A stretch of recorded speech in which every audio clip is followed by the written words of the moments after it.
Hi, this is Naveenika designers. ரீசெண்டாக ட்ரெண்டிங்கில் இருக்கிற மாதிரி சாரியை மேக்ஸியாக கன்வெர்ட் பண்ணுவோம். அதுவும் நீங்கள் சொல்கிற மாடலில் உங்கள் பாடி மெஷர்மெண்ட்டுக்கு ட்ரெஸ் ஸ்டிச் பண்ணி கொரியர் பண்ணுவோம். இந்த மாதிரி உங்களுக்கு பிடிச்ச சாரியோ இல்லை எந்த ஃபேப்ரிக்னாலும் உங்களுக்கு பிடிச்ச மாடலில் ட்ரெஸ்ஸை கஸ்டமைஸ் பண்ணணும்னு நினைக்கிறீங்களா? அப்போ நீங்கள் எங்களை காண்டாக்ட் பண்ணலாம். ஸ்க்ரீனில் தெரியிற வாட்ஸ்அப் நம்பரில் இல்லைன்னா இன்ஸ்டாகிராம் ஐடியில் உங்கள் ஆர்டரை ப்ளேஸ் பண்ணலாம். தேங்க்யூ.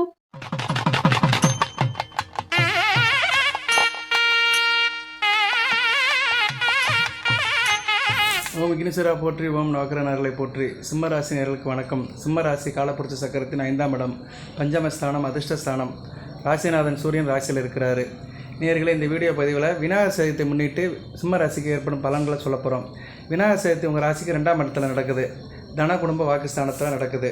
தன குடும்ப வாக்குஸ்தானத்தில் சுக்கிரனும் கேதுவும் இருக்கிறாங்க. சுக்கிரன் மகாலட்சுமியோட அம்சம், கேது விநாயகர் பெருமான அம்சம். ஸோ உங்கள் ராசிக்கு 2ஆம் இடத்துல விநாயகர் சதுர்த்தி நடக்கிறது மிகச்சிறப்பு. குடும்பத்திலே நடக்குது. சரியாக குடும்பஸ்தானத்தில் நடக்குது, தனஸ்தானத்தில், வருவாய் ஸ்தானத்தில் நடக்குது. குடும்பத்தில் பணப்பழக்கம் இருக்கும், சந்தோஷம் இருக்கும், பெண்களால் ஒரு ஏற்றம் இருக்கும். ராசிநாதன் நல்ல நிலைமையில் இருக்கிறாரு. புதன் வக்ர நிலையிலேருந்து வெளியே வந்துட்டார் 28ஆம் தேதி, ஆகஸ்ட் 28. ஸோ வக்கரம் மற்ற புதன் கூட ராசிநாதன் சம்பந்தம் வச்சிருக்கிறது. புதயாத்தி அவங்க ராசியில் இருக்கிறது மிகச்சிறப்பாக பார்க்கப்படுகிறது. 16ஆம் தேதிக்கு மேலே மிகச்சிறப்பாக இருக்கும். செப்டம்பர் 16ஆம் தேதிக்கு மேலே உங்களுக்கு கூடுதல் சிறப்பாக பார்க்கப்படுகிறது. ராசிநாதன் 2ஆம் இடத்துல போய் கேது கூடயும் சுக்கிரன் கூட போய் சேருவார். அந்த நேரம் சுக்கிர பயிற்சியும் நடைபெறும். சுக்கிரனும் 15ஆம் தேதி ராசிக்கு 3ஆம் இடத்துக்கு போயிடுவார். ஸோ ராசியில் புதன் மட்டும் தனியாக இருப்பார். ராசியில் புதன் இருக்கிறது மிக சிறப்பாக பார்க்கப்படுகிறது. 16/9/2022 22/9/2022 வரைக்கும் 24 ஆமாம் 16/9/2024 22/9/2024 வரைக்கும் புதன் ராசியில் இருப்பார். மிகச்சிறப்பாக இருக்கிறது. உங்களுக்கு இந்த கண்டக சனியோட தாக்கம் வெகுவாக குறைஞ்சிருக்கு. இப்போதைக்கு வக்கர சனி பின்னோக்கி போகிறது நல்ல விதமாக பார்க்கப்படுகிறது. இருந்த போதிலும் இந்த செப்டம்பர் மாதம் சில சாதக பாதங்கள் இருக்க தான் செய்யுது. அதை நான் உங்களுக்கு சொல்கிறேன். பெனிஃபிட் அப்படின்னம்னா செவ்வாய் நல்ல நிலைமையில் இருக்கிறாரு. இதுக்கு ஏற்கனவே வீடியோ போட்டுக்கிறேன். செவ்வாய் 11ஆம் இடத்துல கோலாட்சி பண்ணுறாரு. உங்கள் ராசிக்கு ராஜயோகாதிபதி 4-9 குடைவன், சுகஸ்தானாபதி, பாக்கியஸ்தானாபதி 11ஆம் இடத்துல இருக்கனால தாய் தப்பன் வழியில் நல்ல ஒரு ஏற்றம் இருக்கும். தாயாரோட அன்பு இருக்கும். தாப்பன வழி ஒரு பாசம் இருக்கும். தாப்பனாருடைய தொழில், அவரோட உத்தியோகம் நல்லபடியாக இருக்கும். தாப்பன வழியில் உங்களுக்கு நல்ல பெனிஃபிட் கிடைக்கும். அதுபோல் வண்டி வாகனம் வச்சுருக்கிறவங்க, ட்ராவல்ஸ் டிரான்ஸ்போர்ட் வச்சுருக்கிறவங்க, நிலப்பலம் வச்சுருக்கிறவங்க, விவசாயம் பண்ணுறவங்களுக்கு நல்ல விதமாக பார்க்கப்படுகிறது. ஆட்டோமொபைல் இன்ஜினியர்ஸ், மெக்கானிக்கல் இன்ஜினியர்ஸ், பண்ணை வேலை வச்சுருக்கிறவங்க இவங்களுக்கு நல்லாயிருக்கும். சரியாக ஹோட்டல் வச்சுருக்கிறவங்க, ரெஸ்டாரண்ட் வச்சுருக்கிறவங்களுக்கும் மிகச்சிறப்பாக இருக்கும். சுக்கிரனும் அடுத்து 3ஆம் இடத்துல போய் ஆட்சி பெறுறாரு. 3ஆம் இடத்துல சுக்கிரன் இருக்கிறது ஒரு மத்தியம பலனை கொடுப்பார். இருந்தாலும் அவர் ஆட்சி பெற்று மூலத்திற்கொண்டு ஆட்சி பெறுறது கூடுதல் சிறப்பு தான். ராசிக்கு 9ஆம் இடத்தை பார்க்கறதுனால தாப்பன வழி நல்லாயிருக்கும். பாக்கியஸ்தானம் வலுப்படுறது. உங்கள் ராசிக்கு பாக்கியஸ்தானம் வலுப்படுறதுனால தொட்ட காரியம் தொடங்கும், காரிய அனுகூலம் இருக்கும். செப்டம்பர் 15க்கு மேலே நல்ல ஒரு ஏற்றம் கிடைக்கும். அதுபோல் புதனும் ராசிக்கு 2ஆம் இடத்துக்கு போயிடுவார். புதன் உங்கள் ராசிக்கு 2-11 குடைவன், லாபஸ்தானாபதி, தனஸ்தானாதிபதி. அவர் செப்டம்பர் 22ஆம் தேதி ராசிக்கு 2ஆம் இடத்துல போய் நல்ல நிலைமையில் இருப்பார், உச்சம் அடைவார். இது நல்ல விதமாக தான் பார்க்கப்படுகிறது. சரியா? ஸோ அதனால் உங்களுக்கு செவ்வாய், சுக்கிரன், புதன் இந்த கிரகங்கள் நல்ல பலன்களை கொடுக்குது. ராசிக்கு 4-9 குடைவனும், 3-11 குடைவனும், 2-11 குடைவனும் நல்ல பலன்களை கொடுக்குறாங்க. சுக்கிரன் 3-10 குடைவன். சரியா?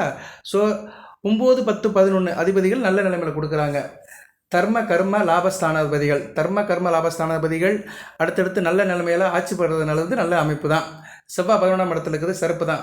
ஸோ விநாயகர் சதுர்த்தி முன்னிட்டு வருகின்ற நாட்கள், பின்னாடி வருகின்ற நாட்கள் ஓரளவு நல்லபடியாக இருக்கும். அது வரைக்கும் கொஞ்சம் கவனமாக இருங்க. சரியா?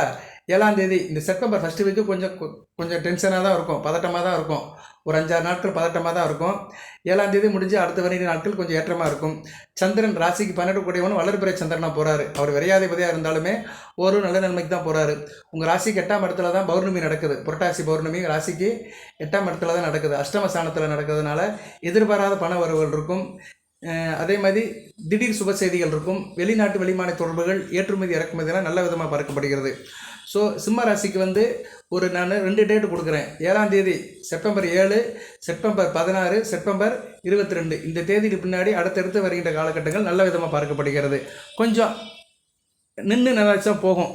ஓவர் ஸ்பீடில் பலன்கள் இருக்காது. ரிலாக்ஸ் பண்ணி தான் போகும். அதுக்கேற்ற மாதிரி உங்களை தயார்படுத்திக்கோங்க. சரியா நேர்களே?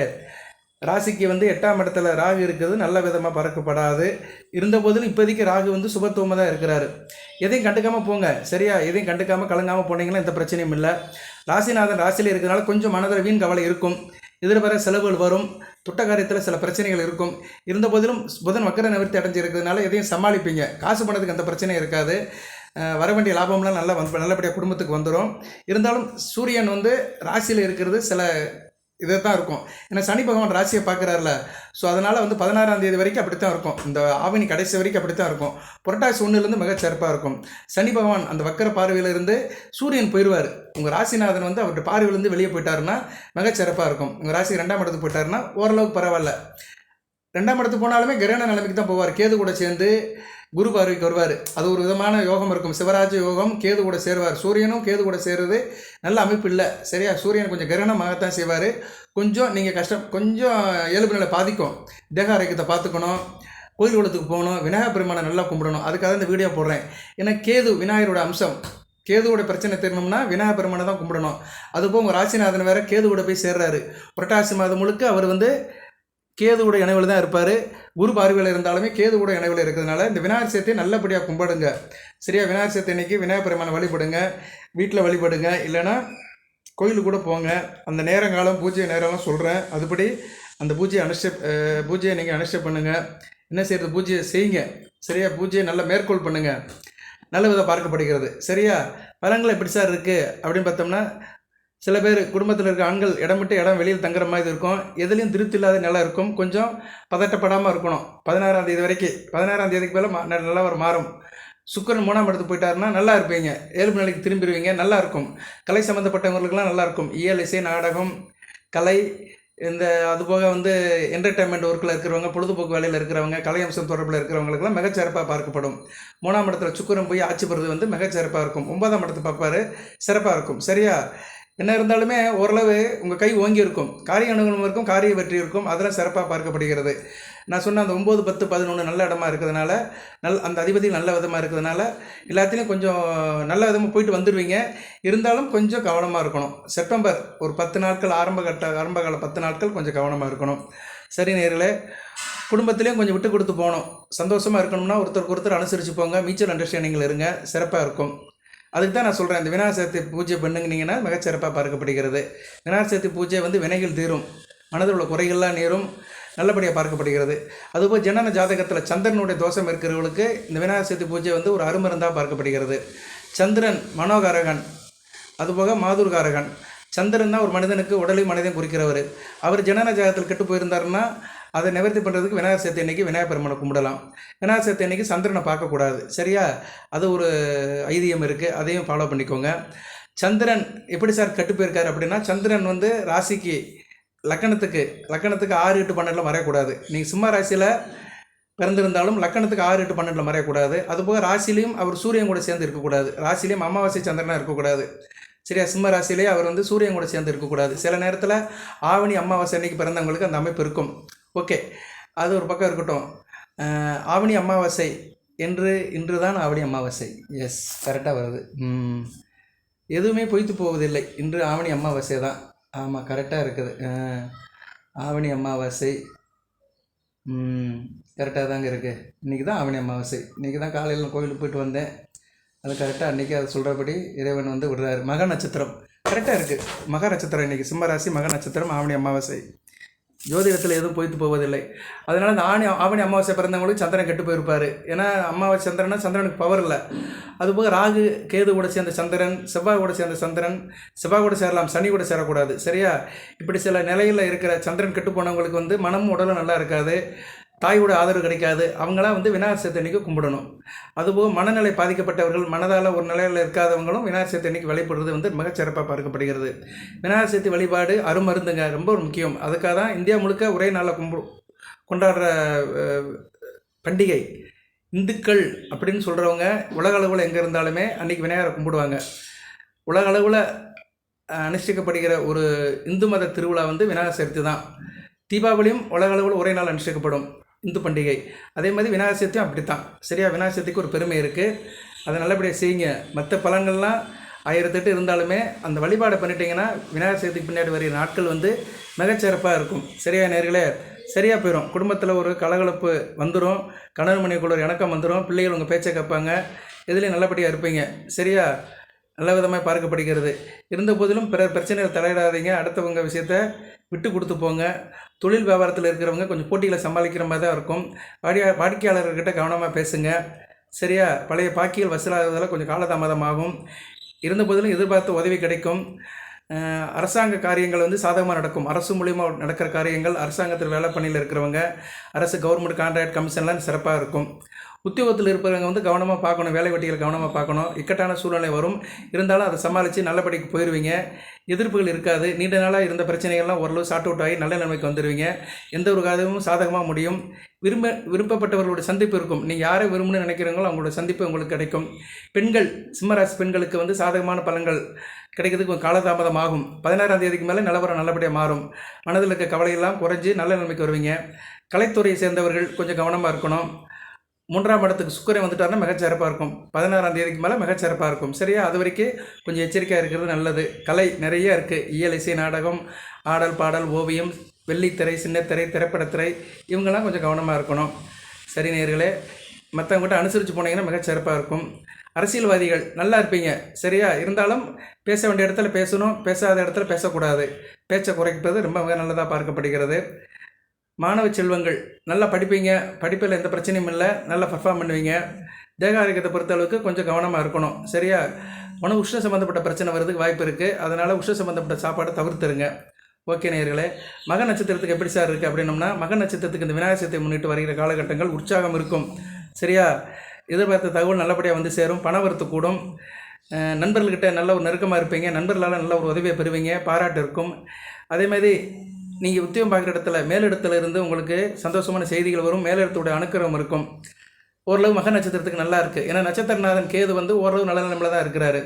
அடுத்து பூரத்துக்கு வந்து ஸ்டெப் பை ஸ்டெப்பாக தான் இருக்கும். சரியா? 15ஆம் தேதிக்கு மேலே நல்ல ஒரு மாற்றம் வரும். செப்டம்பர் 15க்கு மேலே நல்ல ஒரு வளர்ச்சி இருக்கும். வருமானம் நல்லபடியாக இருக்கும். புதிய வண்டி வாகனம் வாங்குறதுக்கு ஒரு வாய்ப்பு கிடைக்கும். மனதில் உற்சாகம் இருக்கும். குடும்பத்தில் ஒருத்தர் விட்டு கொடுத்து போகணும். ஒருத்தவங்க சொன்னாங்கன்னா அது சாதாரணமாக எடுத்துக்கணும். டேக் இட் ஈஸ் பாலிசி இருக்கணும். டேக் இட் ஈஸ் ஈஸிமாங்க. அதாவது எந்த ஒரு விஷயத்தையும் ஈஸியாக எடுத்துக்கணும். சாதாரணமாக எடுத்துக்கிட்டேன்னா எந்த பிரச்சனையும் இல்லை. ரெஸ்பான்சிபிலிட்டி அதிகமாக இருக்கும். அதை கரெக்டாக செய்யுங்க. வீண் வாக்குவாதங்களை தவிர்ப்பது நல்லது. பூர நட்சத்திரத்தில் பிறந்தவங்க யாருக்கிட்ட ஆர்குமெண்ட் பண்ணாதீங்க. சரியா? சரின்னு போயிருங்க. இதுவும் கடந்து போகணும்னு போனீங்கன்னா உங்களுக்கு நல்லாயிருக்கும். நான் சொன்ன டேட்டுக்கு பின்னாடி சிறப்பாக பார்க்கப்படும். உத்திரம் 1ஆம் பாதம் தொட்ட காரியம் தொடங்கும். காரியங்களும் இருக்கும். விரோதிகளும் நண்பர்களாக நல்ல விதமாக பார்க்கப்படுகிறது. பண வரத்து திருப்தியாக இருக்கும். இருந்த போதிலும் கடன் விவகாரங்களை எச்சரிக்கையாக இருங்க. உத்தியோகத்தில் இருக்கிறவங்க வந்து கொஞ்சம் கவனமாக இருக்கணும். சரியா? தொழில் பண்ணுறவங்களுக்கு சிறப்பாக இருக்கும். போட்டி பொறாமைகள் குறையும். நல்லபடியாக இருக்கும். ஓகே நேயர்களே, விநாயகர் சதுர்த்தி அன்றைக்கி விநாயகர் பெருமானை கும்பிடுங்க. விநாயகர் பெருமானை கும்பிடுறதுக்கு நேரங்காலம் அப்படின்னு பார்த்தோம்னா, விநாயகர் சதுர்த்தி வந்து 7/9/2024 ஆவணி 22ஆம் தேதி சனிக்கிழமை அனுஷ்டிக்கப்படுகிறது. வளர்பிறை சதுர்த்தி. நல்ல நேரம் பூஜை செய்கிறதுக்கு வீட்டில் பார்த்தோம்னா 7:45 to 8:45. வீட்டில் சாமி கும்பிட்ற டைம் வேறு, கோயிலில் சாமி கும்பிட்ற டைம் வேறு. கோயிலில் எப்போ வேணாலும் கும்பிடலாம். ஆகம முறைப்படி பண்ணுவாங்க. அதனால் அவங்களுக்கு வந்து அந்த நேரங்காலம் கிடையாது. சாயந்தரம் 6 மணிக்கு மேலே பண்ணுவாங்க. ஆனால் வீட்டில் வந்து திதி வந்து 3:35 வரைக்கும் தான் இருக்குது. பகலில் வந்து 3:35 ஈவினிங் வரைக்கும் இருக்குது. அதுக்குள்ளே நம்ம பூஜையை வீட்டில் முடிச்சிடணும். அதனால் காலையில் 7:45 to 8:45 பூஜை வச்சுக்கோங்க. அது தவறுச்சுன்னா 10 to 1 மணிக்குள்ளே வச்சுக்கோங்க. காலையில் 10 to 1 மணிக்குள்ளே பூஜை முடிச்சிடுங்க. பூஜை எப்படி செய்யணும் உங்களுக்கு தெரியும். விநாயகருக்கு என்ன படையில் வைக்கணும், எப்படி செய்யணும்னு வழக்கமாக நீங்கள் செய்கிறத செய்யுங்க. விரலுக்கேற்ற விக்கம். உங்கள் பொருளாதார நிலைக்கேற்ற மாதிரி தெய்வத்தை வணங்குங்க. எப்படி இருந்தாலும் சரி விநாயகரை கும்பிடணும். சரியா? வீட்டில் கும்பிடுறது நல்லதான். பக்கத்தில் இருக்க ஆலயத்துக்கு செல்வது நல்லதான். விநாயகர் கோயில் தெருவுக்கு தெரு இருக்கும். விநாயகர் கோயில் இல்லாத தெருவே இருக்காது. அதனால் அந்த முச்சந்தில் கண்டிப்பாக அந்த முக்கில் விநாயகர் இருப்பார். இந்த விநாயகர் பெருமானை கும்பிடுங்க. நல்லபடியாக இருக்கும். நல்லாயிருக்கும். மனதுக்கும் உடலுக்கும் ஒரு வலிமையை கொடுப்பார் விக்னேஸ்வரன். வினைதிருப்பார் விக்னேஸ்வரன். விக்னேஸ்வரனோட அருளை பெற்று வீண் கவலைகளெல்லாம் இல்லாமல் சிம்மராசினியர்கள் நல்லபடியில் இருப்பீங்க. மகம், பூரம், உத்திரம் 1ஆம் பாதத்தில் பிறந்தவர்களுக்கு நல்ல விதமாக பார்க்கப்படுகிறது. அடுத்த 2 காலங்கள் சிறப்பாக இருக்கும். தொடர்ந்து வீடியோ போடுறேன், பாருங்கள். நிறைய தகவல் இருக்குது சிம்ம ராசிக்கு. ஏகப்பட்ட யோக பலன்கள் வச்சுருக்கிறேன். ஜனன ஜாதக தசாபுத்தி அமைப்புகள், அப்புறம் ஜனன ஜாதகத்தை கம்பேர் பண்ணுறது, இப்படி நிறைய தகவல் இருக்குது. நேரம் பத்த மாட்டிக்கு இல்லைன்னா தொடர்ந்து வீடியோ போடுவேன். எதுக்கு உங்களுக்கு சிம்மராசிக்கு ஃபோக்கஸ் பண்ணுறேன்னா, கண்டக சனியில் இருக்கிறீங்க. அடுத்த அஷ்டம சனிக்கு போகிறீங்க. சனி பகவானுக்கு பிடியில் அடுத்து வருகின்ற இன்னொரு 3 வருட காலத்துக்கு உங்களுக்கு அமைப்பு இருக்குது. சனி பகவானுடைய தாக்கத்தில் அடுத்து வருகின்ற 3 வருடத்துக்கு இருக்கிறீங்க. 2025, 26, 27 இந்த 3 வருடத்துக்குமே சிம்மராசினியர்களுக்கு சனி பகவானுடைய ஆதிக்கம் இருக்குது. அதனால தான் தொடர்ந்து நான் வீடியோ போடுறேன். நல்லது கெட்டதை பிரித்து சொல்கிறேன். இதை ஒரு நல்ல முறையில் எடுத்துக்கோங்க. கவனமாக எடுத்துக்கோங்க. நல்லது நடந்துச்சுன்னா பிரச்சனை இல்லை. நல்லது நடக்கிறது வந்து நாராயண செயல்னு விட்டுருங்க. கெடுபலங்கள் சொல்லும்போது கவனமாக இருங்க, எச்சரிக்கையாக இருங்க. பிரிகேசன் ஈஸ் பெற்றதின் கூர். வருமுன் காப்போம், வளமாக இருப்போம். வாழ்த்துக்கள் நேயர்களே. எல்லாமல்ல இறைவன் விக்னேஸ்வர் பகவான், இந்த பிள்ளையார்பட்டி கற்பக விநாயகர் சிம்மராசினியர்களுக்கு சில சௌபாக்கியத்தையும் சில ஐஸ்வர்யத்தையும் சில நன்மையிலும் கொடுப்பார். அனைத்து வளங்களின் நலங்களை பெற்று தேக ஆரோக்கியத்துடன் தீர்க்காயுடன் நீடோடி வாழ்க, நிறைந்த வளம் பெறுக. நன்றி நேயர்களே.